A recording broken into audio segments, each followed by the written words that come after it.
Bienvenue. Et on a le deuxième séminaire de la série de cette année sur la philosophie de la pratique des mathématiques. Et cette semaine, on a Fenner Tanswell qui va nous parler de la nature des preuves en mathématiques. Il va nous parler en anglais, même si je l'introduis en français. Bien, merci. Yeah, thank you very much for the invitation. I'm very sorry my French is not good enough to present it in French. I blame the British schooling system for teaching me French for 7 years without me learning any. Good. So today I will talk about recipes and instructions in mathematical proofs. The sort of central idea is I'm going to offer an alternative model of informal proofs, proofs as they're actually written in proofs, alternative to what I think is the sort of standard conception amongst philosophers and maybe mathematicians as well. I'm going to call it the recipe model of proofs. And the big idea is to see proofs as primarily about giving a sequence of instructions for carrying out mathematical reasoning. And the central analogy is in the title. It's that it's analogous to a recipe for cooking a particular kind of dish or making your favorite dessert or something like that. And so what I will be arguing in the course for the talk is that taking on this model gives a particularly nice account of various linguistic features of proofs. So I'm going to show you a study we've done of some actual proofs in practice. I'm going to talk a bit about diagrams in mathematics and using diagrams as part of proofs. And then I'll talk about the epistemology of proofs, so what mathematical knowledge looks like. And I'm going to finish on some sort of lessons for education in mathematics. And the overall idea will be that taking a different perspective on what proofs look like and how to conceive of them will give us interesting results on all of these things that you wouldn't get with a more standard interpretation of proofs and mathematics. Okay. So the contents of the talk will follow roughly those things I've just set out. So that's the overall contents. Good. So let me start off by telling you a bit more about the recipe model of proofs. I've said it's an alternative to what? The standard view, I think, is something along these lines. So you would say a proof is a deductive argument. And what does that mean? It means a logically structured sequence of assertions. You begin from accepted premises or axioms, and you proceed by agreed upon inference rules to some conclusion, and that's the theorem that you're trying to prove. That is a very standard view. You can find lots of people giving various versions of it. I've picked out a particularly neat version from Stylianides, who's a maths education researcher, where he's saying essentially that sequence of assertions, valid argument, these kind of things. But if you wanted, you would easily find mathematicians saying the same thing, or philosophers of mathematics saying something like that too. The standard view is extremely successful on a huge number of dimensions. I think it's excellent. It leads to a lot of useful things. So conceiving of proofs this way makes the logical structure very straightforward to deal with. You can formalize things very nicely. It's a very successful model, and I think it deals with a lot of mathematics very nicely. So when I say I'm going to give an alternative model, I think actually they have sort of different virtues, right? I don't think, hey, that one's rubbish, this one's brilliant. I think actually they both are very good things, and broadly I'm quite pluralist about the different models you can have. So I think in a few weeks' time you've got Katerina Dutil-Novaes coming here to talk about a dialogical model. So I think that's also a good model that has different virtues once again. So broadly, I kind of accept all of them. So that's a caveat before we start going. Good. So one thing, though, about taking that sort of standard model, this proofs as deductive arguments, is that it idealizes away the practitioners. And since this is a seminar on mathematical practice, it sort of doesn't talk anything at all about the mathematicians themselves. And mathematicians both in producing proofs, writing proofs, but also in reading proofs or teaching proofs to your students. Right? So the very practitioners themselves are sort of lost. And the general practice turn, of which this seminar seems to be focusing on, aims to address this by paying greater attention to the day-to-day practices of mathematicians, and probably something bolder than that by saying that those practices are important and relevant to understanding what proofs really are. So I broadly subscribe to the idea that for a model of proof to be accurate to practice, it should build on some empirical facts about those proofs as they're actually written, as they're actually produced. So different models will take on different levels of idealization. So the standard model does quite a lot of idealizing and abstracting away from things. And that's very useful for some things, but it also misses out on important features of mathematics. So by taking on the recipe model, I think it does less idealizing away of some of these features, but it makes it harder to draw that connection to formal logic. I think that's the trade-off. Ultimately, the reason that there's different models of these things is that proofs play a lot of different roles, right? Or as a sort of conceptual category, it has both a normative role in that a proof is something where you're sort of judging it as an ideal that something should live up to, that a proof, when it's correct, gives you a certain kind of knowledge and it produces mathematical results and these sort of things. But it also plays this descriptive role where we describe certain things as proofs. And when you have a sort of idealized standard of rigor and real-life practices as two different things, if they don't quite match up, then it's kind of leads to a lot of the challenges that you see in a lot of philosophy of mathematical practice right now. A lot of people focus very much on ways in which the sort of idealized standards don't meet the descriptive features of real-life practices. That sort of stuff. So, a bit more on what we'll do today. Thinking about the recipe model of proofs, we're going to see proofs as acting like recipes in the very straightforward sense that they're giving you instructions that guide an activity, a kind of mathematical reasoning activity. And so, just like the recipe for cooking is a way of both communicating and recording some sort of practical knowledge about how to prepare something nice to eat, like a rhubarb crumble, a proof is a way of recording and communicating some practical knowledge of how to carry out some piece of mathematical reasoning. Under this view, we switch the emphasis on what the important thing is. So the proof itself becomes a kind of artifact. It's secondary to the more interesting thing that becomes primary is the actual the activity of the reasoning itself. Right? So we switch emphasis from proof as an artifact to proving as an activity. I'm not the first person to talk about these things, so I've got various papers listed at the end if you want a sort of detailed breakdown of other people that say these things. It's not just me. Good. So, as I've said, taking on this sort of perspective about proofs as recipes, it makes various predictions about what you should expect from proofs. So one thing is about the language of proofs. You would expect that they might contain some instructions, and that's what the empirical study I'll show is going to look at. You might think that diagrams can function to give instructions as well. I think this clears up various puzzles about diagrams and makes them seem less offensive to mathematical rigor than the standard view seems to think.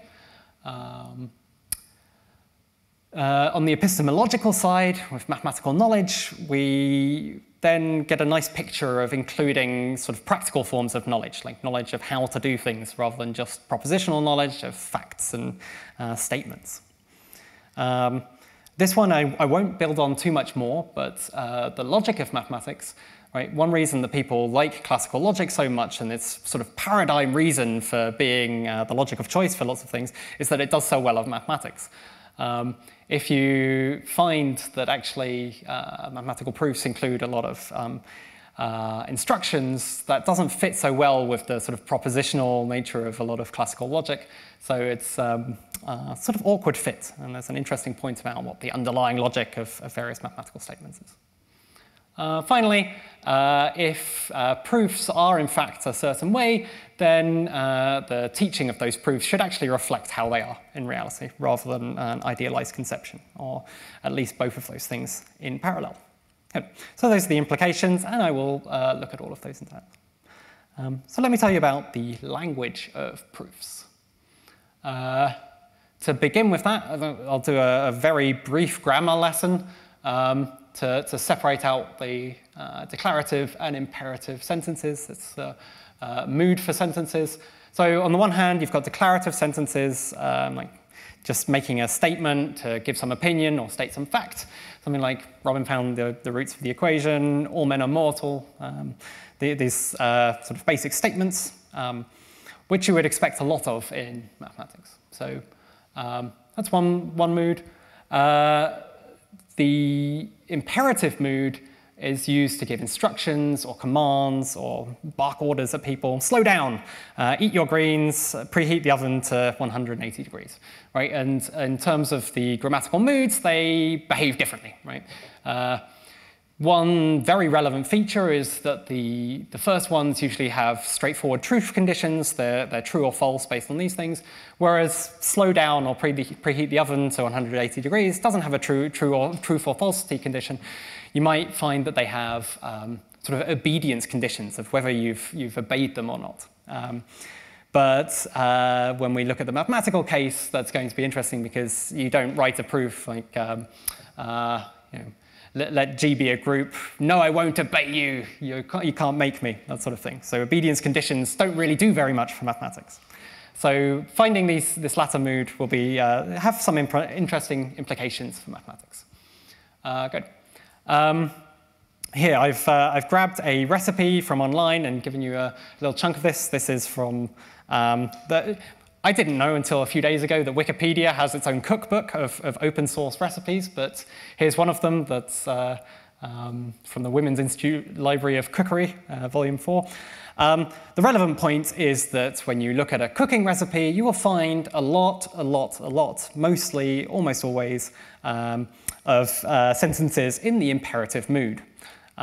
So you'll see that the sort of verbs that are forming these are giving a whole lot of instructions on how to go about doing some cooking. So I've highlighted these. There's lots of different ones.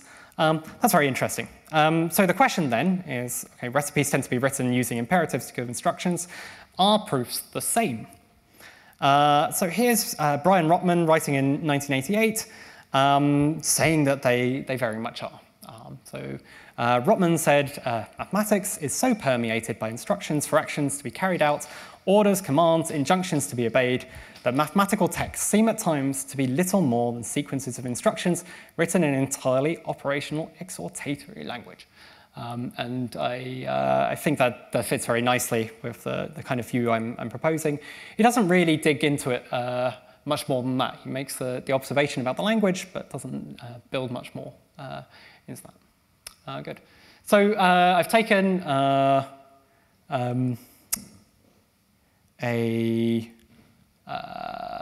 proof from a textbook by Hunter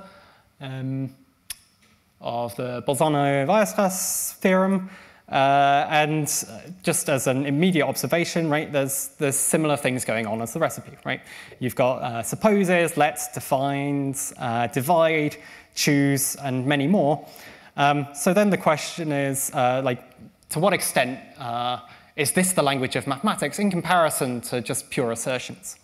And so I've got a nice quote here by Mohan Ghanasalingam from this wonderful book on the language of mathematics, which, if you've not looked at it, I highly recommend it. He is attempting to formalize the sort of language used in mathematical proofs, and does a really remarkable job of all kinds of things. He formalizes a lot of very standard statements in mathematics that hadn't previously really been treated by anything.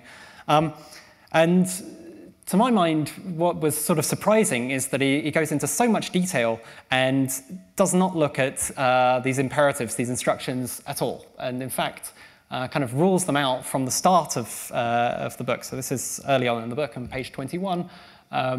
It tells us that the language of mathematics consists purely of assertions about mathematical objects. It's possible, so the later half of the quote, the first person plural we is also used in a more restricted capacity with a limited and potentially closed class of verbs, typically to refer to the mutual intent of the author and reader.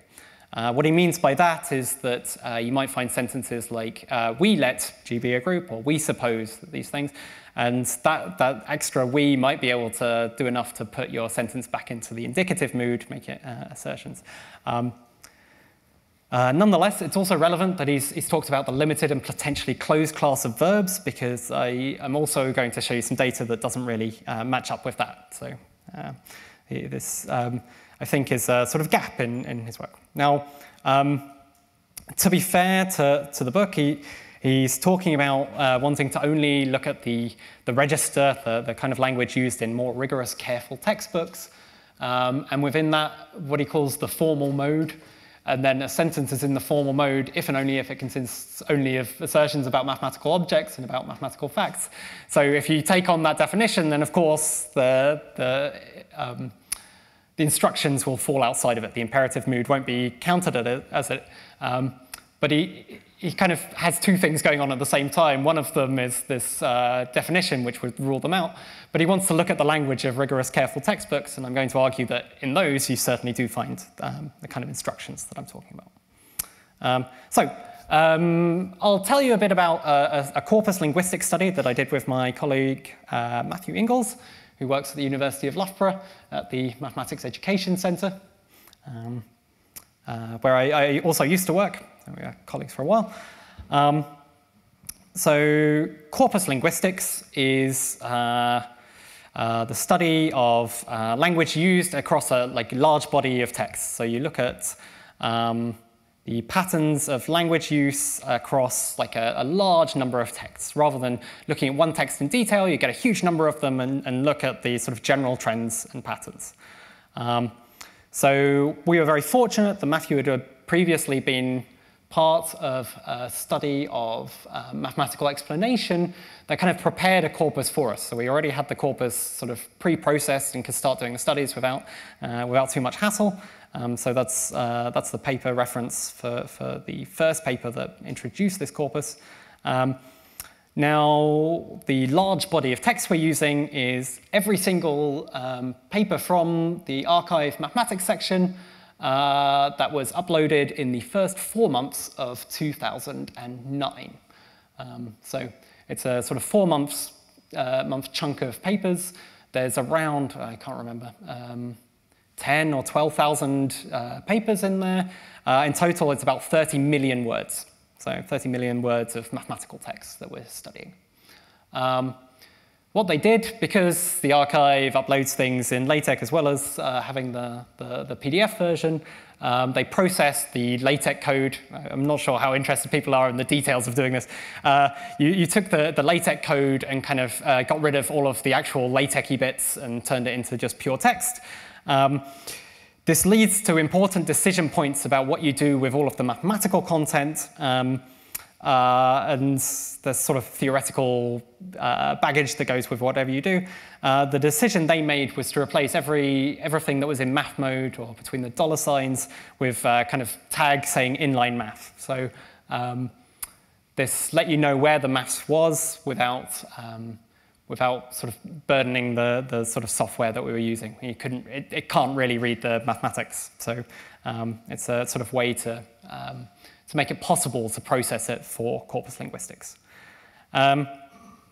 Because you've got the LaTeX code, it makes it easy. You can also form a corpus of everything that's actually within proofs, so not just maths papers generally in the language there, but you can pick out everything that's inside of a proof code, so begin proof, end proof, and pick out everything there separately. So we've got a sort of sub-corpus called the proof-only corpus, and that's about 5 million words. So in about a sixth of the papers were The sixth of the words in the papers were proofs.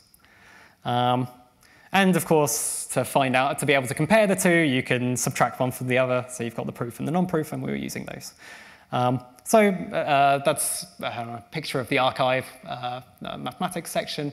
It's got a lot of papers, and it's very much the sort of standard in certainly English-speaking mathematics to upload your papers as preprints. Not everyone does it, but it's very common. There are, of course, various things that come with your choice of corpus. So this does tell us that we're looking at professional level mathematics, a lot of it, and it's English speaking primarily. There are some French papers on the archive. We didn't include those because it's in a different language. And there are other languages, right? It also leads to various biases about who does and doesn't have access to code. So there are caveats on the generality of the language, but as a sort of idea of what English written mathematics looks like in professional journals, it's a pretty solid start. Good. So for our study, what we were looking to do was three things. We wanted to look just generally at the frequency of the instructions in mathematical proofs. So we were looking at like pure word frequencies within proofs and outside of them. We wanted to look at how broadly they were used. So to be able to say whether or not it's just a very small number of mathematicians using a lot of imperatives, or whether most mathematicians use them. And finally, we wanted to look at how diverse the different verbs were for forming these things. Good.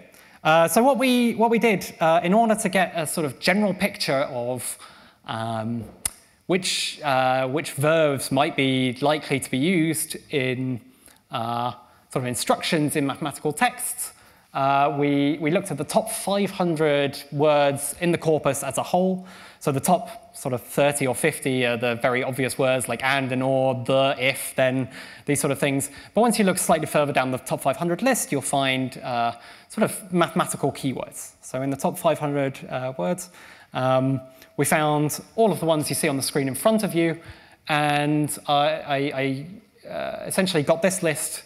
These are every single one that could in any circumstance be used as a verb. And of course, that's going to be too broad. Some of these could, in theory, be used as a verb, but in actual fact, if you look at a maths text, they won't be. For example, to stable, right? You can stable a horse, and then it's used as a verb, but you know full well that reading a maths text, the word stable will be used as an adjective for a certain kind of behavior. Right? Same with structure, right? You can structure things in the verb form, but really you're going to be talking about it as a noun, right? So we selected out all of the verbs, and they really very quickly found themselves in three categories. So you look at how they're used. The ones on the left, this kind of imperative column, if you look at how they're used, almost every single one is being used as a kind of instruction. The ones on the right were being used basically never, with one or two small exceptions. They weren't used as instructions, which is not surprising if you look at the list. And the ones in the middle were sort of mixed. If you look at the results, they'd have some selection of instructions and some not instructions, which reflects for some of them an interesting feature of English language, if that's what you're into.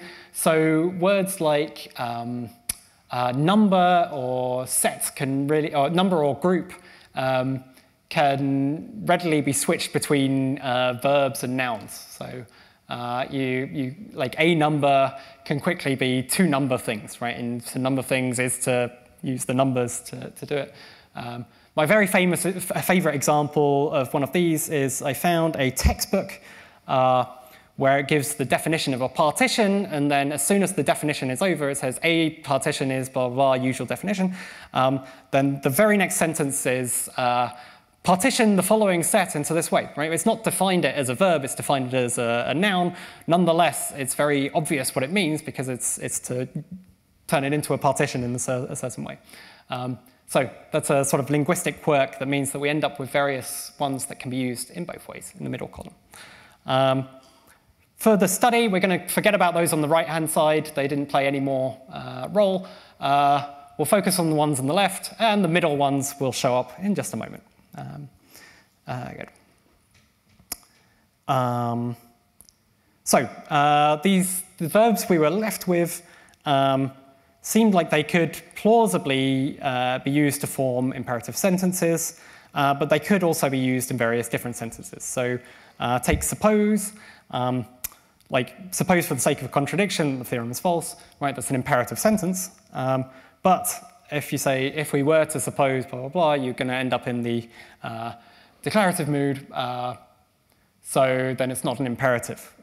So this leads to a tricky question of how to operationalize a study like this. And there's a really neat sort of solution, which is that the software lets you do everything case sensitive. And basically, any time that you've got your verb with a capital, then that means it's at the start of the sentence, and that's always going to be giving an instruction. I didn't find any cases where that wasn't the case. So we picked out all of those verbs, just capitalized them, looked at what we found to look at the frequencies with which imperatives were being used, which is neat, because then we can learn something about the sentences just by looking at the individual words. There's, of course, like some limitations. So first, suppose that would not be captured by that operationalization, but it's conservative, so we'll have missed some, but not so many. Good. So here are the results for the very first one. If you want to know about the frequencies of these different verbs being used as instructions, these are frequencies per million words. So that means that let was used 4,500 times out of every million words in the proof corpus, and only 4,000 times in the non-proof. That's an interesting result by itself, is that let is doing a whole lot of the work. Like, let is the most common one by quite a long way. We found that there's a kind of key number, like a top 13 verbs that are used like extremely frequently all over the place, like more than 100 times per million words. And they would be what I think you would call the usual suspects. So note, consider, assume, recall, suppose, define, fix, denote, observe, choose, take, write. After that, it drops off. So we also found some that really didn't show up very much as instructions. So these showed up very frequently. And by comparing the proof-only bits and the bits outside of proofs, which is still mathematical language more generally, you can see that there's like a distinct pattern, that these instructions are really used within proofs kind of substantially more. Look, there's a graph showing the two numbers next to each other, but it's a large effect size if you do the stats. It's not so interesting to think about what those mean. Yeah, so overall, they're very frequent. So the next question is, like, are they frequent just because like a very small number of people are using them a lot, or are they used quite broadly? So we could look at the number of like files of proofs that they appeared in. What I've done here, if you look at the left-hand side, there's the results for what percentage of papers they show up in. That's very hard to make any sense of if you just see the percentages. Okay, consider shows up in 36% of papers with proofs in them. What does that mean? What I've done is picked out words that show up in a similar span of files. So for example, the capitalized let shows up in roughly the same number of proofs as the word then. The word note shows up about as often as function, suppose about as often as thus. So we can see the kind of the breadth of these things. So even the ones that show up sort of 13, 16, 18% of the time, if you look at similar words, or words that show up a similar span, a similar breadth of these files, you'll see that those are also still quite standard mathematical words. So what we conclude from this is that they are used fairly broadly across mathematics, that it's not just a small number. It's, you know, even if it's only 13%, that's similar to words like always, less, or precisely. Good. The last thing we were interested in is the diversity of the verbs. So we focused on these top ones, the top 13 or so. we went looking for ones from that middle column before, looking at the ones that we could find. Basically, for all of those, bar 2 of them, you would find multiple instructions using that as a verb. So I've done a colourful picture of all of those together. Any one of those as verbs, if you look in the corpus from the first 4 months of 2009, you'll find instructions. You'll find an instruction starting give, you'll find one starting draw, multiply, reverse, enumerate, whichever one you pick. So if you look at a broader class of these instructions, you'll still find some examples. Now, those are far less common than the ones I was showing you, but they are there in the corpus. Right. Good. Here's some examples. So ones for set, form, sum, estimate. You can kind of see some general form of what these pieces of language look like. Good.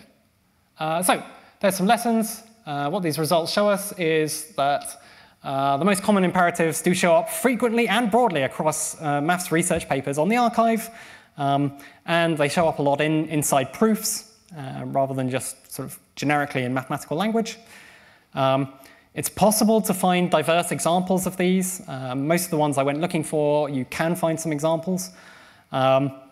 So what I think is the upshot from a little linguistic study like that is that we should take the existence of them pretty seriously if we're analysing sort of what proofs really look like in practice. Right?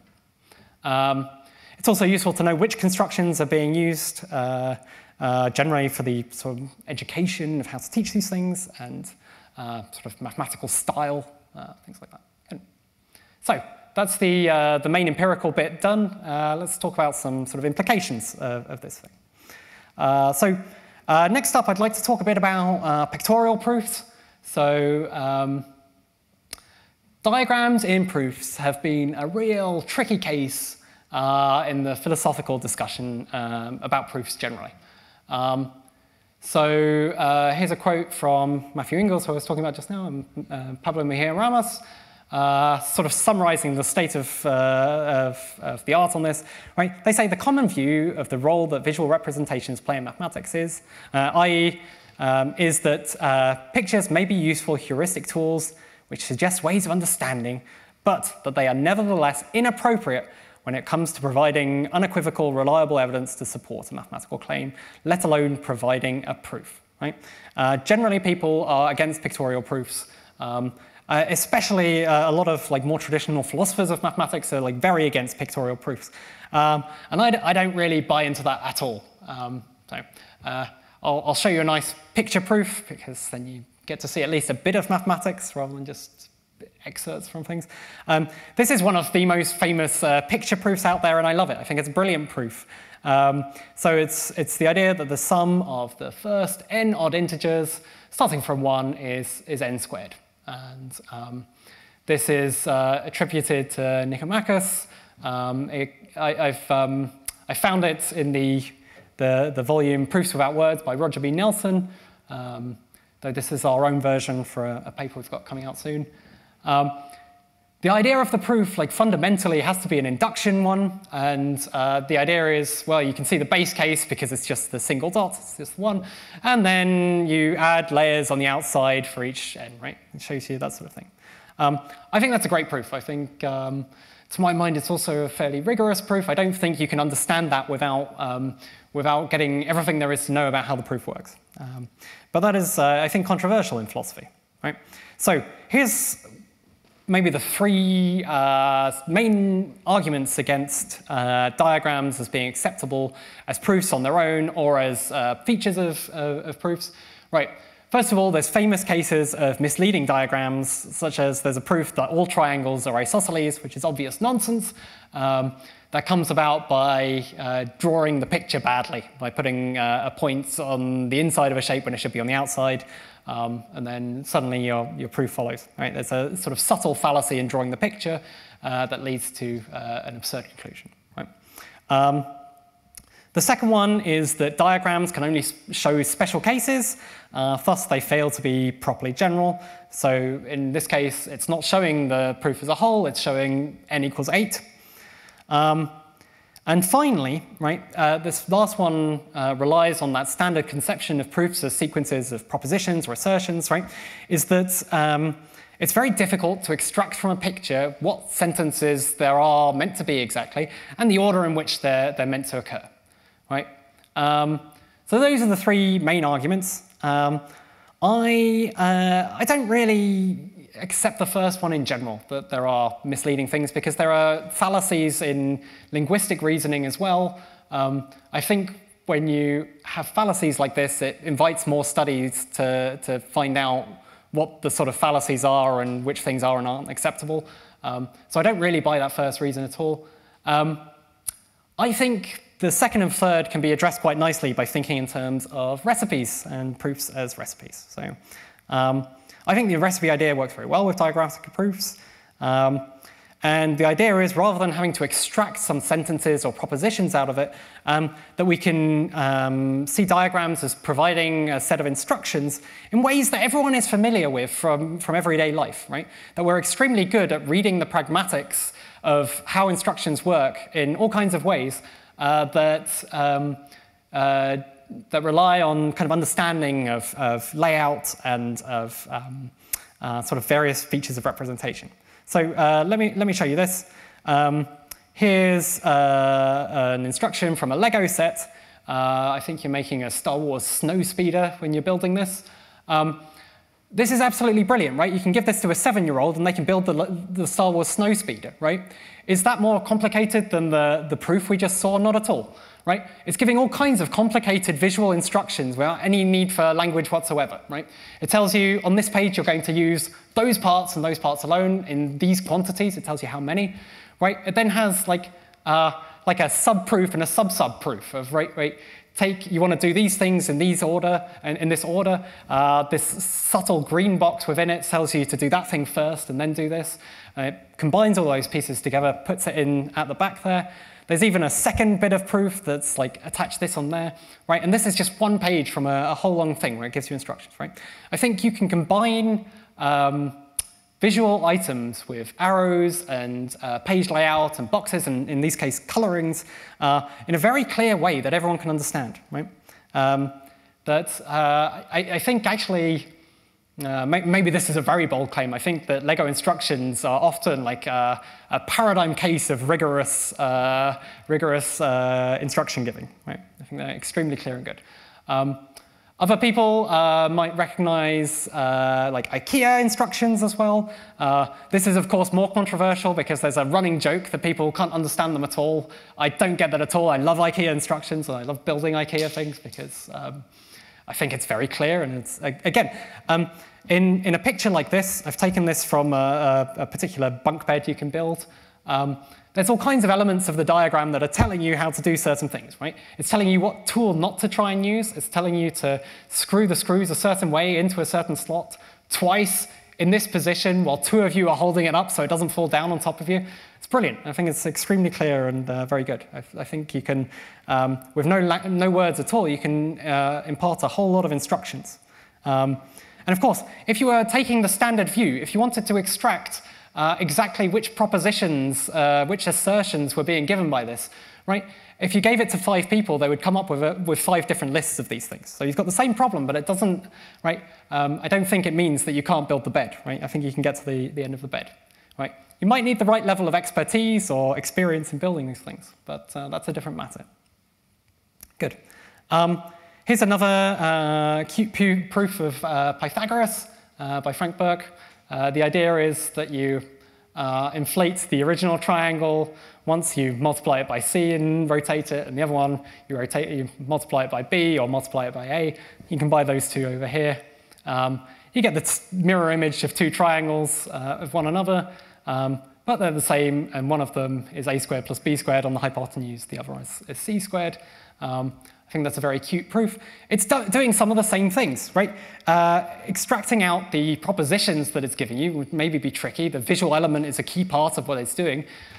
Nonetheless, it's using layout and rotations. It's using arrows to guide you in these things. I think that's a perfectly good proof. Well, yeah. For a more substantial piece of mathematics, there's Wonderful paper by Silvia de Toffoli and Valeria Giardino, the latter of which is based here in Paris a lot of the time. They're analyzing low-dimensional topology and pictures used there.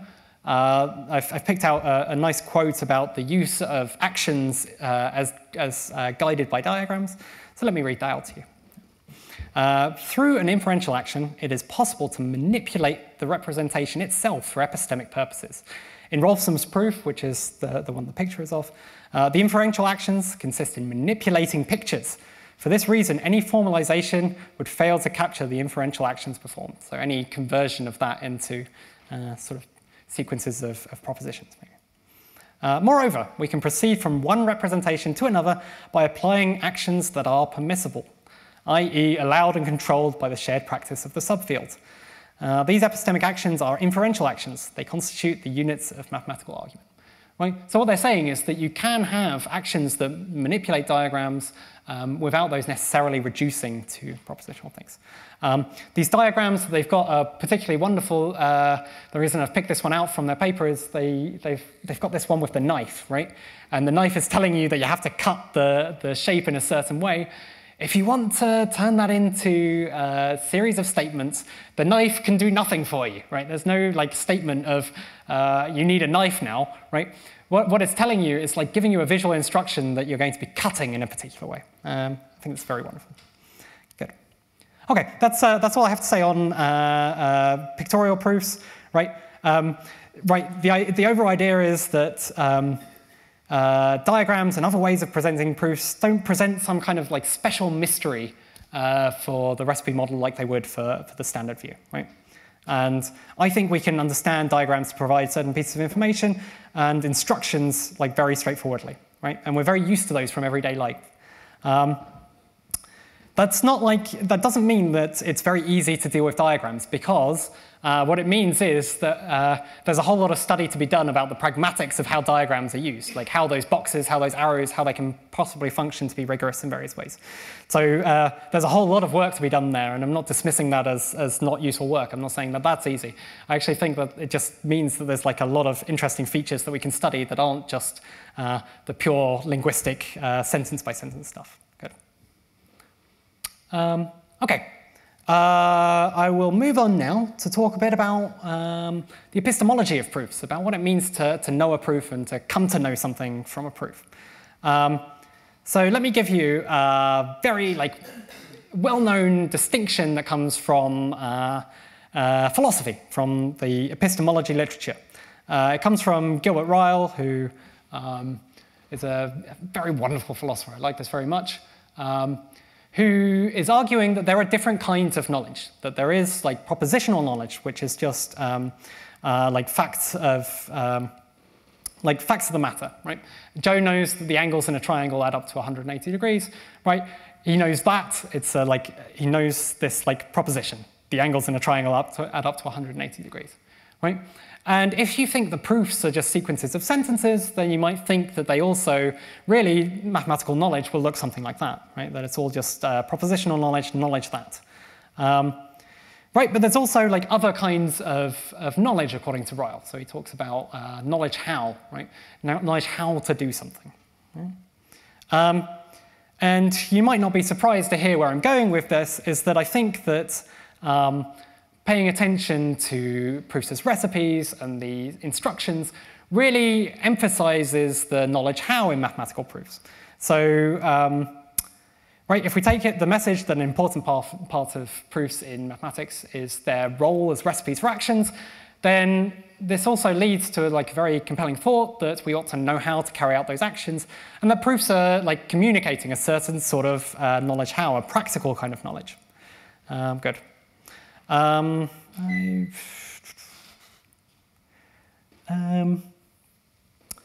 So he also argues that this kind of knowledge how doesn't reduce away to propositional knowledge. So, so knowing a rule of inference is not possessing some extra bit of information, but it's about being able to do something. It's about knowing how to perform something. And he also talks about how if you're looking at mathematical knowledge, The only reason I added this is that he says that giving instructions on knowledge how really falls into the imperative mood, which is what I've already been talking about. We can skip the rest of that. Good. There is one of my favorite papers from philosophy is this paper by Yehuda Rav from 1999 called Why Do We Prove Theorems? And it's very rich. There's lots going on in the paper, which I agree with lots of and disagree with other parts. But one of the most important points to my mind is about what the main object of mathematical knowledge is, right? And what he argues is that theorems, just as statements, are not the immediate thing that we're interested in, right? He says proofs rather than statement forms of theorems are the bearers of mathematical knowledge. Theorems are in a sense just tags, labels for proofs, summaries of information, headlines of the news, editorial devices. He says that instead proofs contain the whole arsenal of mathematical methodologies, the concepts, strategies, and techniques for solving problems, the establishment of interconnections between theories, the systematization of results. He says the entire mathematical know-how is embedded in proofs. Right? That's the only time he talks about know-how. He doesn't make this link to the broader philosophical literature about practical knowledge, but he's really getting at the same point. Yeah, I love that point. Right. On the recipe model, proof is about giving a sequence of instructions, which means that the knowledge from proofs is thus partially practical rather than propositional. And that's, I think, a very important upshot of this whole view. Right, to prove some theorem or even follow the proof that someone else has done, it requires more than just knowing some facts. It requires knowledge how, it requires expertise. And indeed, once you've been given a proof, right, it can generate new knowledge how. By doing so, you learn new practical things. So proofs can use imperatives, telling us to carry out mathematical actions. And mathematical knowledge might even require enacting this particular sort of mathematical knowledge. Yeah. This suggestion I started with to see sort of proofs as the artifacts that are just communicating and recording interesting mathematical activity, and to see the activity of proof itself as the interesting thing, right? I think this ties really nicely with the epistemology of proofs, right? In particular, the knowledge of proofs is often inherently practical, right? So I said that already. Right. So the link between proof and knowledge is that we need to carry out some kind of proving activity to gain mathematical knowledge, and that our mathematical knowledge is partially a practical sort of knowledge, not just a propositional one. Right? This means that when you're given a proof, the author has hopefully carried out the entirety of the proof and presents this as the or at least a right way to do it. And then, if I had another line, if you want to gain the special sort of mathematical knowledge from that proof, you don't have to just read it and look at all of the words. You actually have to think through the reasoning. You have to go through the whole thing and understand what each of the steps is doing. Oh, good. Now, actually, I'm going to skip these two. I think that's... let's leave that. Good. So I think the upshot of this is that our mathematical knowledge is tied both to this practical sort of knowledge, but it's also deeply from the epistemological literature tied to things like skills, like how skilled you are, which is something that we train students to do. It's to do with competence, like how reliable we are in getting things right when we do things, and our abilities to do mathematics. So mathematical activities lead to knowledge, depend on knowing how to do certain things. Conversely, the other way is also true, that our mathematical know-how is interwoven with knowledge of facts, right? You don't know how to do things without also knowing a whole lot of facts in the same thing. That's an important feature of the knowledge, is that you don't just have a whole long list of facts sat in your brain. You've got facts, but also you know how they relate to one another and how to enact certain features of them. explains broadly why discovering a proof is harder than following one, because sort of figuring out a new way of doing things is harder than being told a way of doing things, right? Figuring out how to make a nice dessert is harder than being told how to make a nice dessert. Right? Good. Okay, the last section, I will talk about some of the educational implications. I've written this up in a paper for maths education that's out if you want to read it. One I wrote with Keith Weber, who's based in Rutgers. He's a professor of mathematics education there. Good. So the upshot is, right, that if we've got various features of mathematical proofs that aren't really paid attention to in the general theorizing, right? If the standard view out there is that proofs are a series of assertions, and then you go and look at what proofs really look like, then find that actually there's all these instructions, that's going to be pretty bad for teaching students how to do mathematics, because you're going to teach them at least partially the wrong thing. Or you'll say one thing and then show them how to do another thing, and it's going to be confusing, right? And they'll have to learn by osmosis, which is maybe easier for some students than others, right? I think there are like various equity implications of that are in other work, but I won't talk about now. Right, so the first relevant point concerns teaching the language used in proofs. If we conceptualize it in the standard way, then we miss out on an important aspect of proving. And it will rely on implicitly picking out how to use various words. Right, so we did this study, we found 13 of these main verbs that are used a lot, right? What is the difference between how you use let's suppose, assume, consider, fix, and take, right? I think a mathematician can probably answer when exactly you should use those things. Do you think a first-year undergraduate knows how to do those things? No. Do we tell them? No, because everyone thinks of proofs as sequences of instructions, right? So I think some of these can be used sort of interchangeably some of the time, right? Suppose and assume do very similar things. Take and consider maybe sometimes as well, but right, there's subtleties to how you write proofs that take these things into account. If we don't teach them, right, if you want students to learn what the difference is, then you should teach them what the difference is, right? That's the general upshot of this whole thing, right?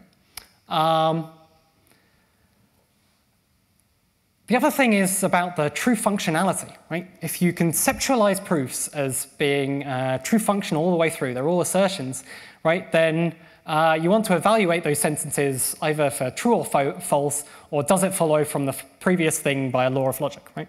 Which is good. It's very useful in a lot of mathematical inferences, right? Those are great questions to ask about steps in a proof, right? But if there's also instructions that are telling you how to do things, you've got other questions that should come to mind, right? Right. The sort of simple one is what actions am I being asked to carry out? Right. In fact, can I actually carry this step out? Do I know how to? There's a practical question. If a step is telling you to construct some new thing, right, you want to know whether it produces the right outcome. Does it produce the right outcome for every single scenario or just some of the time? Does it guarantee the right properties, right? And that sort of evaluation is extremely important for evaluating proofs and reading proofs, right? And you want to be able to teach those things accurately, right? So we believe that proof pedagogy should explicitly teach students how to use those instructions appropriately and correctly, rather than presenting a model that assumes they don't exist. Good. In this paper, we present 4 levels of understanding recipe. I'll present them. I don't think we need to go into much detail other than just see them, right? If you've been given a sort of recipe of how to, say, construct something like the Bolzano-Weierstrass theorem, right? Understanding the literal meaning of how to execute the recipe is sort of one level of understanding, right? Like having some basic practical knowledge about it. But understanding a recipe also relies on, in mathematics, a sort of extra level of understanding of why it should be possible to execute a sort of recipe or an algorithm as it comes up. You want to be able to do this justification of why the output has the specified mathematical properties. So for a student to understand a proof, right, they need to be able to reflect on properties of what you've been told to do and understand why they produce what they do. Right? And I think finally, interpreting a recipe as a goal-directed thing, that has theoretical implications I don't really want to go into. Good.